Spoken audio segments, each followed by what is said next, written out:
A House of Representatives turned House of Chaos. That was the charge from Winston Peters this week, and Parliament certainly did its bit to back him up. They are outright lying. They've been lying to New Zealanders all along. No, I'm not sitting down. Leave the House, Mr Jackson. This is serious behaviour, and I actually think that we were very fair. References to girl math and Kia ora, ko Craig McCulloch aho, and te pūrongo tōrangapū mō tēnei wiki.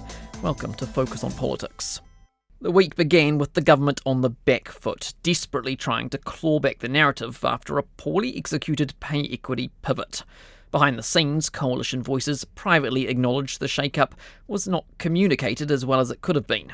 The legislation arrived with no notice, no warning, and was railroaded through Parliament under urgency in just 2 days. It was always going to be a hard sell, but the lack of a public airing made it much harder, and the opposition seized on the opportunity. Who is correct, Christopher Luxon, when he said the decision to take billions of dollars from working Kiwi women has nothing to do with the budget, or David Seymour, who said that the decision to do so had saved the budget? Why is she continuing to gaslight the estimated 150,000 women who are saving her budget? why is it okay for the Prime Minister to have his pay set by an authority that compares his job to different jobs in different industries with different employers when he's removed that ability under urgency for low-paid women workers? Well, we haven't. Nearly every question asked of the government in Tuesday's question time focused on the pay equity changes.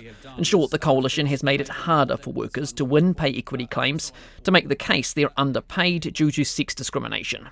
The coalition says the regime had expanded beyond its intent, had become unworkable and unaffordable. We are committed to pay equity, but we are fixing something that was unworkable and unaffordable to make sure that we don't have fisheries officers and librarians, administration workers and civil engineers all being compared.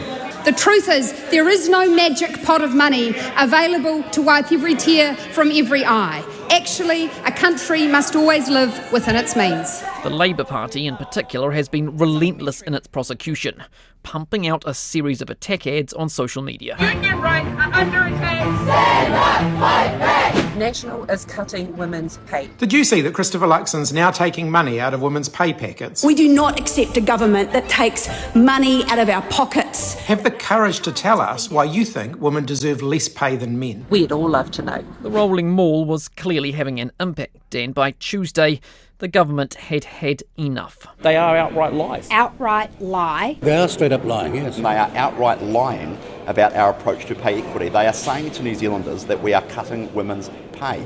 That is untrue. That is a lie. The National Party rolled out its own attack dog, Chris Bishop, to try seize back the story and shift the focus. He said Labour was engaging in a campaign of misinformation. There'll be people reading some of their Facebook graphics and posts and things like that who will think that the government is cutting the take-home pay of women today, which we are not doing. I think they've been lying to New Zealanders all along. Both sides now playing liar liar. Labour's leader Chris Hipkins was unapologetic about his party's approach. He said the facts are clear. The changes will save billions of dollars, billions which would have otherwise been paid out through increased wages. This was money that women were otherwise going to be getting. They're now no longer going to be getting it. That's a cut.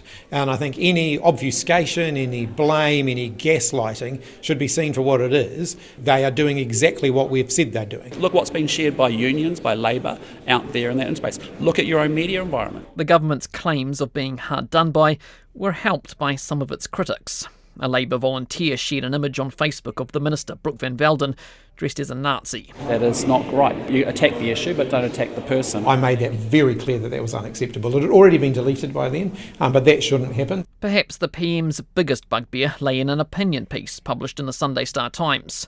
The senior journalist, Andrea Vance, penned a scathing invective of the government's plan, accusing well-paid female ministers of shafting undervalued women.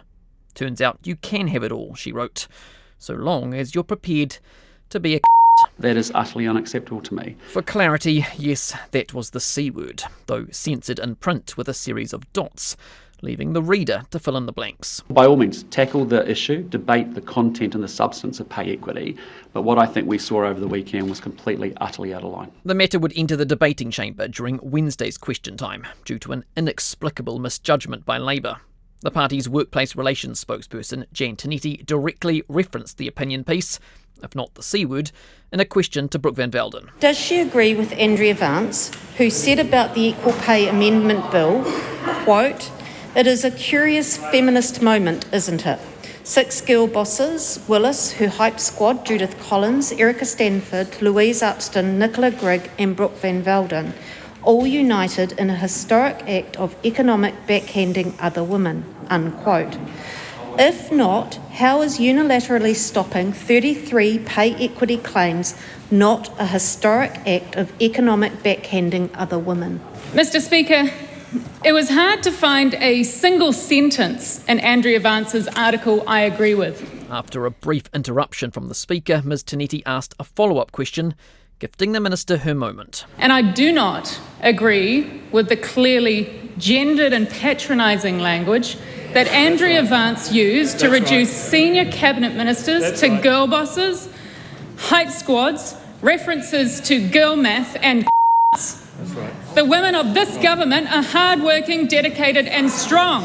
That's right. No woman in this parliament, nor in this country, should be subjected to sex-based discrimination. With the room still reeling, the ACT Party MP then threw the question back at Labour, challenging whether it was appropriate to refer to the column at all. And it's a very curious feminist moment when a former Minister for Women repeats parts of a clearly misogynistic article in this House. Good. That's enough. She later told media she had used the explicit language to shine a light on misogyny and to stand up for women across Parliament and the country. We are seeing vitriol, we're seeing hatred, we're seeing misogynistic abuse directed at female members of Cabinet, and that's not okay.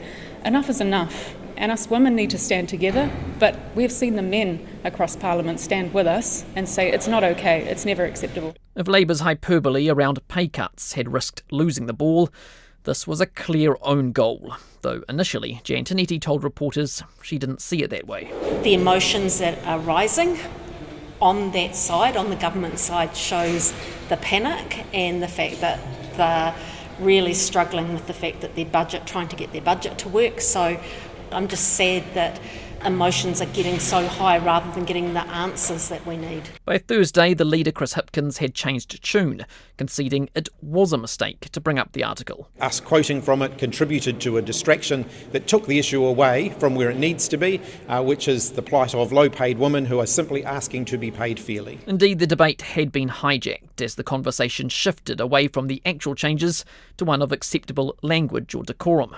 It opened the door for New Zealand First Winston Peters to reignite his long-running complaint about supposed slipping standards, decrying a house of chaos. I don't know about you, but I've seen some bad times in this house, but this is one of the lowest I've ever seen. When you go to that sort of standard of language, nothing is beneath you after that, is it? Look, no one's covered in glory, let's be honest. If it was a bloke who used the C word, you'd be removing sensitive parts of my anatomy. Nationals ministers were a bit more forgiving. It's concerning, but I understand the point the minister was making, and she had every right to make it. She was within standing orders.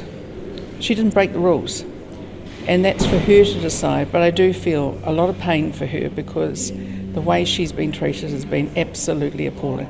And Brooke Van Velden herself, she expressed no regrets. I'm not a sweary person, that's not in my nature, but I'm taking a stand because of the abuse that other female senior cabinet ministers have received. There's a standard that in the past we always accepted, and I've never deviated from that, swearing and cursing and using the kind of language that's in Parliament now. I would hope that his criticism would be of the misogyny that was hurled at female cabinet ministers. And I'd suggest Winston Peters should think about the way he speaks to other members of the House, particularly women on the other side. He's a sausage eater who doesn't know what a woman is. House of chaos indeed.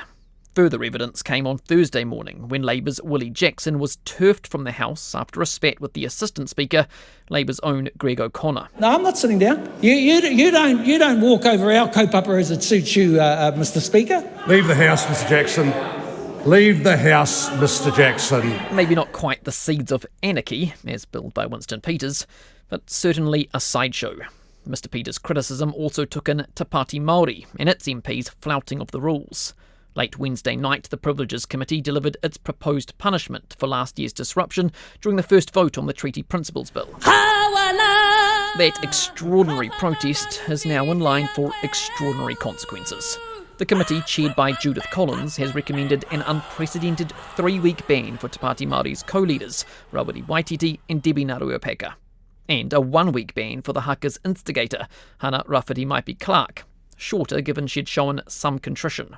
That means no vote, no pay, no presence during a critical time in Parliament's calendar, the budget. We have not done this lightly. This has taken 6 months, multiple attempts to converse and to engage with the 3 MPs, and on every occasion we have not, they've decided not to turn up.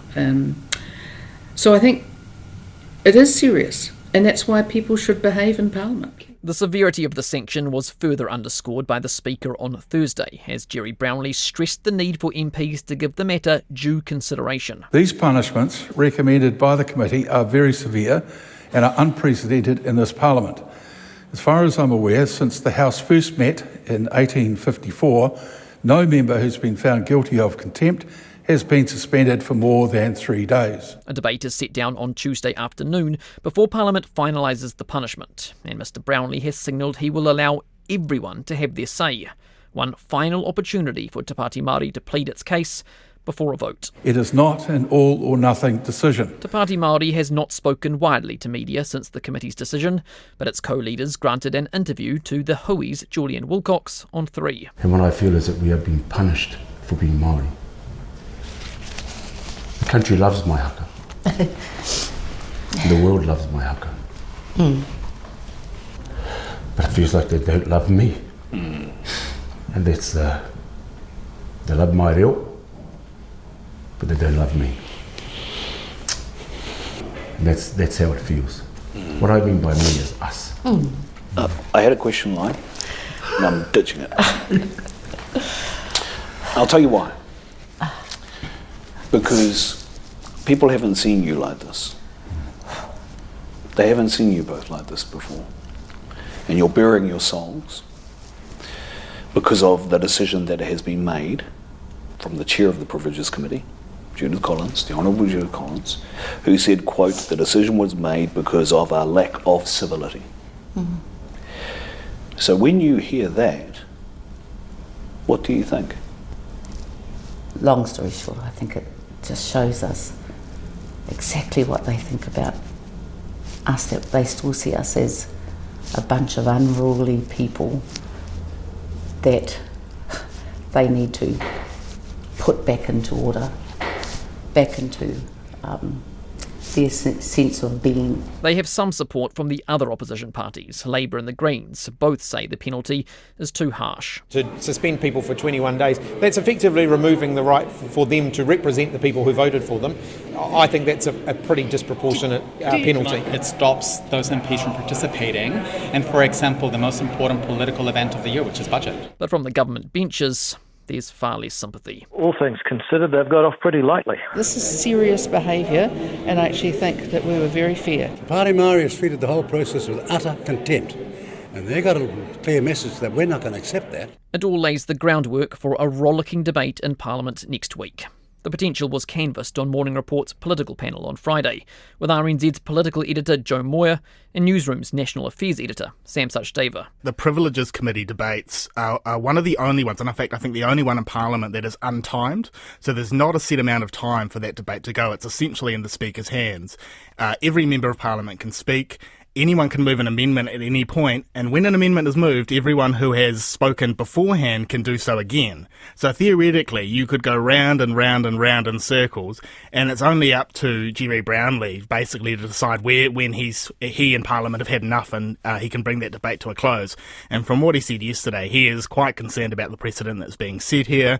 He's talked about the impact of having a minor party shut out of the budget and shut out of Parliament for such an extended period of time. So I imagine there's some negotiations going on behind the scenes, and maybe we'll see a reduced penalty. What sort of calculation would Labour be making here in the Greens and Te Pāti Māori as to whether they would follow through on that filibuster. Yeah. I mean, would there be a risk? Absolutely. And, I think if you're Labour, maybe you don't want to be seen to be tied too closely to Te Pāti Māori and what happened here, because the Labour view on the report, they've disagreed with the penalty, but they have agreed that it's a contempt of Parliament. So there's that. There is, are you trifling with the budget? It's a very important event, only happens once a year, obviously. But, oppositions love to make life difficult for governments when they can.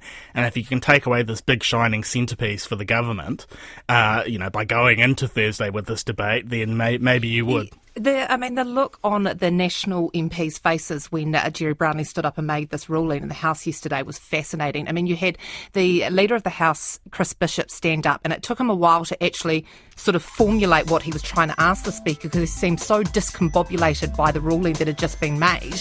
And just general concern across that front bench of the National Party yesterday that this could potentially really throw things next week in Budget Week, when obviously they have got a lot on their plate. No doubt it will make for appointment viewing, though perhaps further reinforcing that descriptor of a house in chaos.